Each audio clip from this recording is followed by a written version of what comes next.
Ici Mr. White. Recrue, bienvenue à votre session de qualification. Votre survie et le succès de toute notre colonie, ça dépend de votre maîtrise des lois physiques qui régissent cet univers. Alors, soyez prêts. Notre mission est simple. On n'est pas là pour observer, on est là pour bâtir. Et pour bâtir, il faut comprendre. L'environnement de cette nouvelle planète, croyez-moi, il ne pardonne aucune erreur de calcul. Ce test de qualification, ce n'est pas une simple formalité. Non, c'est une étape absolument cruciale. C'est elle qui va déterminer si vous êtes apte à opérer efficacement sur ce nouveau monde. Chaque réponse compte. Votre avenir ici en dépend. Bon, voilà le déroulé de votre évaluation. On va passer par 3 modules critiques et on terminera par un débriefing. Restez bien concentrés. La mission commence maintenant. Ok, on plonge direct dans le vif du sujet. Le premier test, il porte sur les fondations de tout ce qu'on va construire ici, les actions mécaniques. Comprendre comment les forces interagissent, c'est vraiment la toute première étape pour maîtriser cet environnement. Lisez bien cette première question. Quels sont les effets possibles d'une action mécanique sur un corps ? Option A, modifier uniquement sa température. B, modifier sa couleur ou sa forme. C, le mettre en mouvement, modifier sa trajectoire, sa vitesse ou le déformer. Ou D, augmenter systématiquement sa masse. Allez, je lance le chrono. 10, 9, 8, 7, 6, 5, 4, 3, 2, 1, stop. La bonne réponse, c'était bien sûr la C. Une force, ça peut tout faire. Lancer un mouvement, le changer ou même déformer la structure d'un objet. Pensez à l'atterrisseur qui se pose, au rover qui change de direction ou même à la structure d'un dôme qui doit résister au vent de cette planète. C'est vraiment un principe fondamental. Deuxième question. Comment on passe du concept à la modélisation mathématique ? Est-ce que c'est A, par un simple segment de droite, B, par un cercle, C, par une force représentée avec une flèche, ce qu'on appelle un vecteur, ou D, par un graphique de température ? Le décompte commence. 10, 9, 8, 7, 6, 5, 4, 3, 2, 1, stop. Et la réponse est C. Le point crucial ici, c'est le mot vecteur. C'est cette flash en fait. Comme on le voit très bien sur ce schéma, la flèche nous donne toutes les infos dont on a besoin sur la force que l'élastique exerce sur le sauteur. C'est notre langage universel pour décrire les forces, que ce soit sur Terre ou à des années-lumière d'ici. Question 3. Une force, elle est définie par 4 caractéristiques fondamentales. Lesquelles ? Est-ce A, masse, volume, poids, température ? B, direction, sens, point d'application, valeur ? C, vitesse, trajectoire, distance, temps ? Ou D, longueur, largeur, hauteur, intensité. Attention, ça c'est vraiment une connaissance de base. 10, 9, 8, 7, 6, 5, 4, 3, 2, 1, stop. La bonne réponse était la B, direction, sens, point d'application et valeur. Vous devez mémoriser ça comme votre propre nom.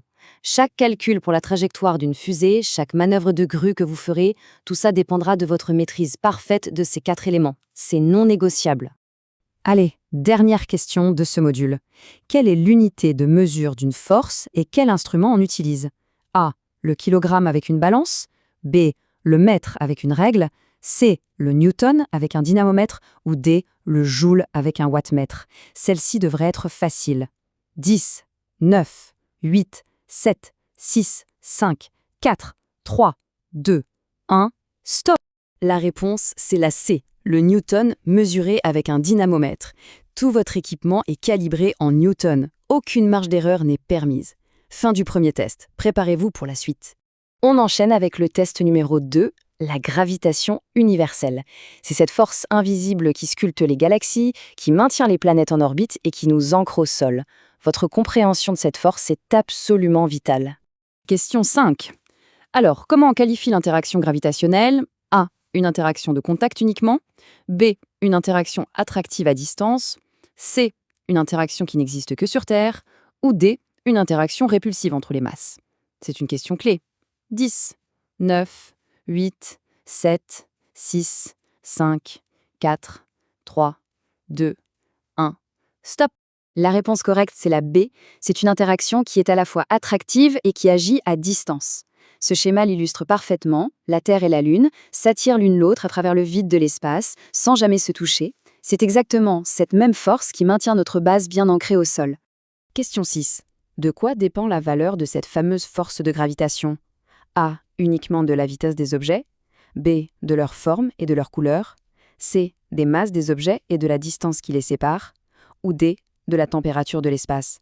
Réfléchissez vite. 10, 9, 8, 7, 6, 5, 4, 3, 2, 1, stop.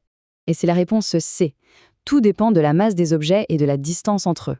Ce qui est fascinant, c'est que plus les objets sont massifs et plus ils sont proches, plus cette force est intense.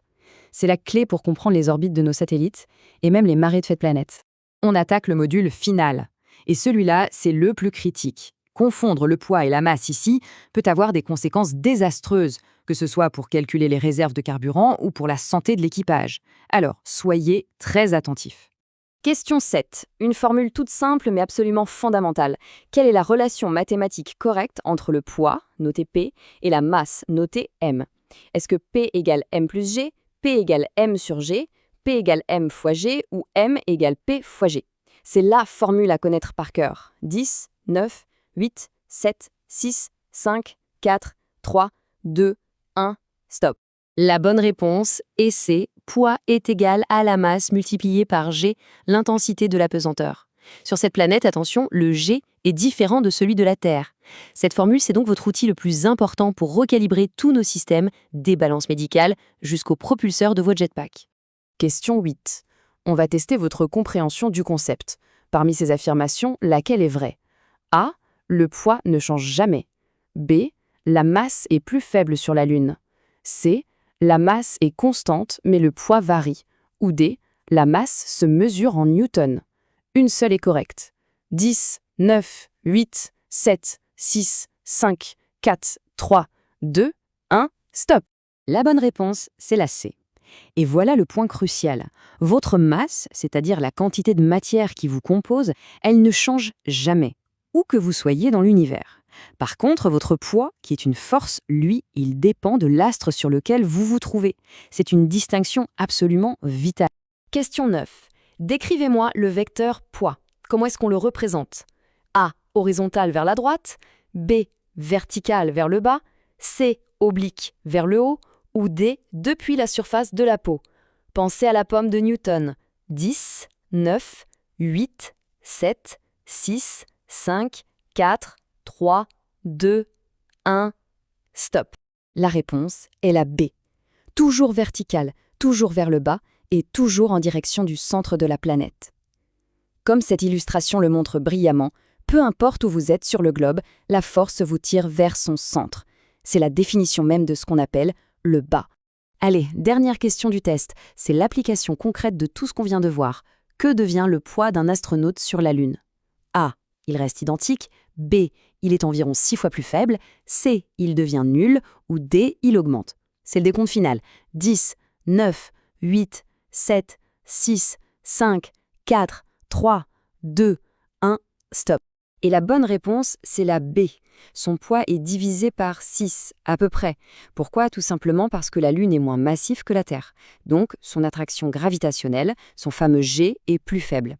La masse de l'astronaute, elle, reste la même, mais son poids change, et c'est ce qui lui permet de faire ses bonds spectaculaires. Le test de qualification est maintenant terminé. On passe à l'évaluation de vos performances. Et ce moment est tout aussi important que le test lui-même. Mission accomplie, recrue. C'est le moment de compter vos bonnes réponses. Chaque bonne réponse vaut un point, alors faites le total. Alors si votre score est de 7 ou plus, félicitations, vous avez parfaitement assimilé les concepts fondamentaux et vous êtes déclaré apte pour les opérations sur cette nouvelle planète. Pour les autres, un cycle de formation complémentaire sera nécessaire. Mais ce n'est que le début. La physique de cet univers nous réserve encore bien des mystères et des défis. La prochaine mission de formation sera communiquée très bientôt. D'ici là, restez curieux et assurez-vous d'être prêt. Mr. White, terminé.